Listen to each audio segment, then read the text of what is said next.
Welcome back to my channel. आज तुम्हाला थोडं वेगळं वाटत असेल ना, कारण आज मी व्लॉग बनवते तुमची सगळ्यांची लाडकी हर्षू। आमच्या दादाचे क्लासेस चालू आहेत ना, म्हणून त्याला टाइमच भेटत नाही शूट करायला। मग मी किचन मध्ये जाऊन बघितलं तर आज आमच्या घरात एक नवीन डिश तयार होणार होती। ती एक इटालियन डिश आहे। त्याच्यासाठी ना माझ्या मम्मीनी ब्रेड, काजू, बदाम, इलायची, साखर आणि दूध घेतलं। दूध थोडा वेळ उकळू दिलं, मग त्याच्यामध्ये पहिले साखर टाकली। साखर टाकल्यानंतर ते मिक्स केलं। मिक्स केल्यानंतर त्याच्यात बदाम टाकले। बदाम टाकल्यानंतर त्याच्यात काजू, इलायची सगळ्या गोष्टी मिक्स करून घेतल्या।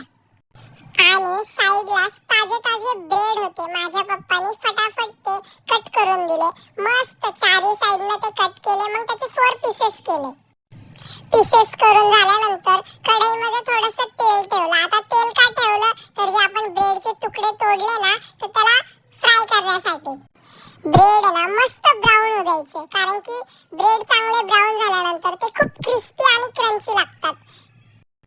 आता तुम्ही व्हिडिओ मध्ये बघू शकता की ब्रेड किती छान आणि ब्राऊन झालेले आहेत। ब्रेड चांगले ब्राऊन झाले ना, मग त्याच्यामध्ये दूध टाकून मिक्स करून ते खायचं, खूप टेस्टी लागतं।